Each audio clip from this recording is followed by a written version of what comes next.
الحمد لله وكفى وسلام على عباده الذين اصطفى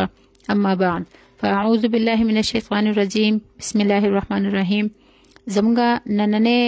سبق د سوره آل عمران د 11 رکوع په باره کې دی. د 4 سپارې 2 رکوع ده. د دې کې الله رب العزت مسلمانان ته ارشاد فرمایي چې یا ایها الذین آمنو ای ایمان والو اتقوا الله ویریږئ د الله تعالی نه حق تقاته څنګه چې د الله نه دیریدو حق دی. ولا تموتن او تاسو مړه کېږئ الا مگر په دې حال کې وانتم مسلمون چې تاسو مسلمانان یې. واعتصموا او مضبوط راونیسئ بحبل الله د الله رسۍ جميعا په غونډه. ولا تفرقوا په فرقو کې مه پرېوځئ. وذکروا یاد کړئ نعمت الله د الله نعمتونه علیکم چې په تاسو یې کړي دي. اذ کنتم کله چې تاسو یې اعداء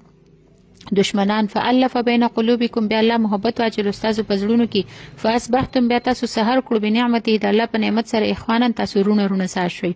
وکنتم علی شفا حفرة من النار او تاسو د اور د کندې په غاړه باندې وي فانقذکم منها بیا الله تاسو د اور د کندې د غاړې نه راونیولئ. کذالک دغه رنګ یبین الله تعالی بیانوي لکم ستاسو لپاره آیاته خپل آیاتونه لعلکم تهتدون د پاره د دې چې تاسو په هدایت شئ. دې ځکه الله رب العزت ارشاد فرمایي ولا تموتن الا وانتم مسلمون چې مسلمانانو هرگز تاسو مړه نشئ مگر په دې حال کې چې تاسو مسلمانان یې. مطلب دا دی چې د آخري ساه پورې په اسلام باندې قائم اوسئ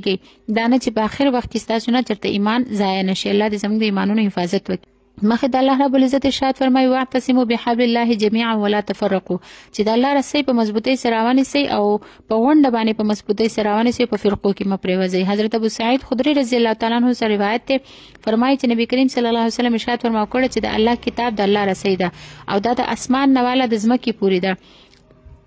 او یو بل حدیث کې نبی کریم صلی الله علیه وسلم ارشاد فرمایي چې د قرآن د الله رسۍ ده د دې یو سر د الله په لاس کې دی او دویم سر ستاسو په لاسونو کې دی. تاسو د الله د رسۍ یعنې د قرآن په مضبوطۍ سره ونیسئ چې چا دا په مضبوطۍ سره د قرآن راونیولو نو هغه بچری ګمراه نشي. یو بل حدیث کې نبی علیه الصلاۃ والسلام ارشاد فرمایي چې زه خلکو ستاسو په منځ کې زه د الله کتاب پرېږدم دا کتاب د قرآن چې دی د الله رسۍ ده. چا چې د قرآن اتباع وکړه تابعداري وکړه هغه په هدایت شي او چا چې د قرآن پرېښود هغه په ګمراهۍ باندې پرېوځي. نو په دې روایت کې چرته چې قرآن د مضبوطۍ سره نیولو حکم دی او د هغې اهمیت او ضرورت معلومیږي هلته کې دا معلومیږي چې قرآن پرېښودل سخته ګمراهي ده. بیا مخې ته الله رب العزت ارشاد فرمایي واذکروا نعمت الله علیکم اذ کنتم اعداء چې یاد کړئ د الله نعمتونه کله چې تاسو دشمنان وئ بیا الله په تاسو انعام وکړو ستاسو په زړونو کې محبت واچولو او تاسو رونه ساز کړئ. دې ځای کې الله رب العزت تحقا اوس او خزرج ته دا بیان فرمایي چې الله تعالی فرمایي چې اوس او خزرج تاسو دواړه د یو بل دشمنان وئ بیا الله تعالی په تاسو انعام وکړو تاسو له ایمان دولت درکړو د اسلام د قبلول نه بعد الله تعالی تاسو په زړونو کې محبت واچولو د یو بل لپاره او تاسو نن رونه انصار ساز شوي بلکې انصار مدینه کې تاسو رونه ساز شوي. نو دې ځکه الله رب العزت ارشاد چې د الله تعالی د دې نعمت یعنی کوم چې الله تاسو له دا نعمت درکړي انعام اسلام ایمان اسلام د قدر دا کوي چې په اسلام باندې او په ایمان په حالت باندې اوسېږئ. بیا الله رب العزت ارشاد فرمایي ولتكن پکار د چې منکم بتاسو کې امه یو ډله يدعون چې هغه دعوت ورکوي ال الخير د خیر طرف ته یامرون بالمعروف او حکم کوي د نیکی د کارونو وینهون عن المنکر او منکه خلق د بد کارونو نه اولایک دغه خلق د هم المفلحون چې هغه به کامیابی. دې ځکه الله رب العزت ارشاد فرمایي چې پکار دی چې پتاسو کې یو ډله دي چې هغه د نیکی د کار حکم ورکوي او د بدو کارونو نه منې کوي او چې چا دا کار وکړو چې د نیکی حکم ورکوي او د ګناه نه منې کوي نو الله فرمایي دغه به کامیاب. دې ځکه الله رب العزت دا فرمایي چې د مسلمان اولینه ذمہ داری دا ده چې هغه په خپل د الله په کتاب او د الله د رسول په تعلیمات باندې دی عمل کوي نیکیانه دي کوي د ګناهونو نه ځان بچ کوي. او دویمه ذمہ داری د مسلمان دا ده چې هغه نور ولدم د خیر دعوت ورکوي د ګناهونو د بدو کارونو د خلق منې کوي. په خپل نیک سازیدل د اسلامي معاشري د بقا لپاره کافی نه دی بلکې د اسلامي معاشري د بقا لپاره اسلامي معاشري د ژوند لپاره د ضروری دی چې موږ په خپل نیک کار کو نیکی کو او نور ولم د خیر دعوت ورکو د نیکیانو حکم ورته کو د بدو کارونو د ګناهونو خلق منې کو نو علاوه اسلامي معاشره باقی پاتې کیږي. چونکه انسان کې بهیمیت جذبات دي او د غیر پسې شیطان هم لګیدل اندیل لپاره ډیر خلک دي چې هغه فرایض او واجبات هم پرې په ګناهونو کې هغه ځان مبتلا کی. نو دې خلکو لپاره د نیکی حکم کول او صحیح لارې ته بیرته راوستل د امر بالمعروف ته او نهي عن المنکر ضرورت دی. دې خلکو نهي عن المنکر او د امر بالمعروف او د نهي عن المنکر چې د دې ډیر سخت ضرورت دی موږ ته او د دې په حدیث کې د دې ډیر اهمیت او ضرورت ویل شوی دی. صحیح مسلم روایت دی هغه کې نبی کریم صلی الله علیه وسلم ارشاد فرمایي چې پتا سو کې څوک د ګناه یا بد کار اینی هغه له پکار دي چې هغه کار په خپل لاس سره منع کی. که په خپل لاس سره نشي منع کولای، یعنی هغه دومره طاقت لري چې هغه په خپل لاس سره ګناه منع کی، دغه په خلاف په لاس سره आवाज چوت کی، جهاد چوت کی، جهاد وکي. چې په لاس سره نشي منع کولای نو کم از کم په جبه دی ورته بدوي، چې په جبه دی کم از کم دومره خورته وي چې به ته دا غلط کې یا دا ګناه دی یا ظلم دی زیاتی دی دا مکوه. او کده هم نشي کولای چې په جبه مرتبط نشي ویل نو کم از کم په زړه کې دی هغه خبره خامخا به د وګڼي چې دا بنده یا ګناه کوي یا غلط کوي، دا غلطه خبره ده. خو نبی علیہ الصلوۃ والسلام ورسره دا مو فرمایله چې په دې چې نه په لاس طاقت لري نو په جبه او خالی په زړه کې بد تبدوي نو دا د ایمان د ټولو نه کمزور درجه ده. نو معلومه شوله چې هر بنده ته د نیکیانو حکم کولو او د ګناهونو د منع کولو حکم شوی دی، چې هر بنده به د نیکیانو حکم کوي او د ګناهونو به منع کوي. د خپل کور مشران، د ادارو مشران، د کمپنیانو، د حکومت اهتدار چې کوم د ټول په کار د خپل قوت او طاقت مطابق د فرض دی انجام ورکړي. دغه شانت کې د امر بالمعروف او نهي عن المنکر چې چرته ډېری فائدې دي نو الته کې د دې پرې خودل چې د دنیا کې د عذاب ذریعہ ده.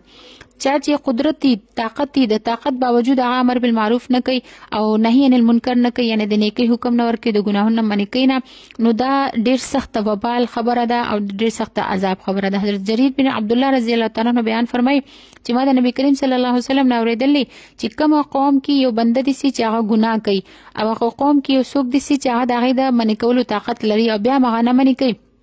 نو د مرګ نه مخکې په دغه قوم باندې خامخا عذاب راځي. دغه شان حضرت جابر رضی الله تعالی عنہ روایت ده او فرمایي چې نبی کریم صلی الله علیه وسلم ارشاد فرماو کړی چې الله تعالی حضرت جبرائیل علیه السلام له حکم ورکړو چې جبرائیل علیه السلام لاړ شه او فلان کلی باندې دغه د کلی تخته پاستر کپی. نو حضرت جبرائیل علیه السلام ورته فرمایل چې پروردګاره په دغه کلی کې هستا فلان بنده دی چې هغه د سترګې د رب پړکیم چې دستانه فرمانی نه کوي، هر وخت کې ستا په فرمانبرداري کې او ستا په عبادت کې لګیدلی. الله تعالی ورته ارشاد فرمایي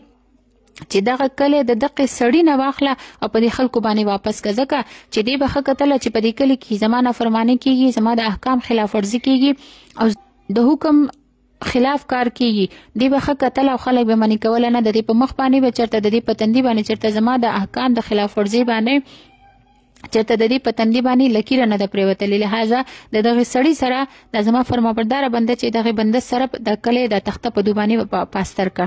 دا شان حضرت حذیفه رضی الله تعالی عنہ روایت فرمایي چې نبی کریم صلی الله علیه وسلم ارشاد فرمایي چې ما ته قسم دې د هغه ذات چې د چا په قبضه کې زما ساده چې تاسو ضرور عمل بالمعروف او نهي عن المنکر کوي، کنه نو نږدې دي چې الله تعالی په تاسو باندې د خپل خوانه عذاب راولېږي، بیا به تاسو د عذاب په وخت کې د الله نه دعا کوئ، الله به تاسو دعا نه قبلي. نو معلومی کی د دې آیات او احادیثونه چې موږ ته د نیکی د حکم کولو او د برایانو نه د ګناهونو نه منع کولو حکم شوی دی او دا ډېر ضروری کار دی، ځکه چې څوک دا نه کوي نو هغه په خپل یعنی په خپل نیکیانې کوي خو بل نه منې کوي، نو هغه په خپل څومره نیکیانې کوي بل د ګناه نه منې کوي، بل د نیکی حکم نه ورکوي، نو چې کله عذاب راځي نو دغه خلک بم دغه عذاب په لپیټ کې راځي. بیا مخه ته الله رب العزت ارشاد فرمایي ولا تکونوا تاسو مکهږي کله زین د ها خلکو په شان تفرقو چې په فرقو کې پریوته وختلف او اختلاف وکړو من بعد دین ما جاءهم البینات چې راغلي هغه ته واضحه نشانیان یې واضحه احکامات و اولئک دغه خلک دي لهم تاغوت پر عذاب عظیم ډیر لوی عذاب دی.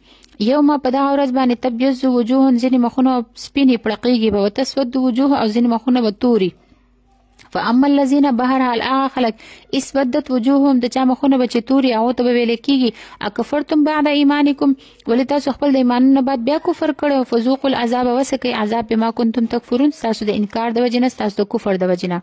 واما الذين بهرحال هغه خلک ابيضت وجوههم د چا مخونه به چې سپینې پړقېږي به ففي رحمت الله هغه به د الله په رحمت کې هم فيها خالدون هغه په دې رحمت کې همیشه اوسېږي. موږ دې الله تعالی په خپل رحمت کې ځای راکړي. الله فرمایي تلک آیت الله دا د الله تعالی آیتونه دي نتلوها موږ تلاوت کو علیک نبی علیہ الصلوۃ والسلام په تاسو باندې بالحق په حق سره وم الله الله تعالی دې سینه دې یریدو چې اراده وکي ظلم د ظلم للعالمین په جهان والو باندې، یعنی الله په جهان والو باندې د ظلم اراده نه کوي.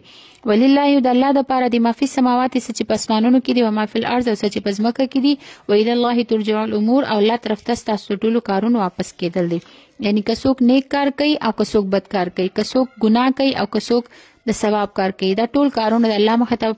واپس کېدل دي او الله به د دې بدلی ورکړي. الله تعالی دې موږ د خیر اعمال کولو توفیق راکړي او د خیر بدلی دې الله تعالی زموږ نصیب کړي. واخر دعوانا ان الحمد لله رب العالمین. السلام علیکم ورحمت الله وبرکاته.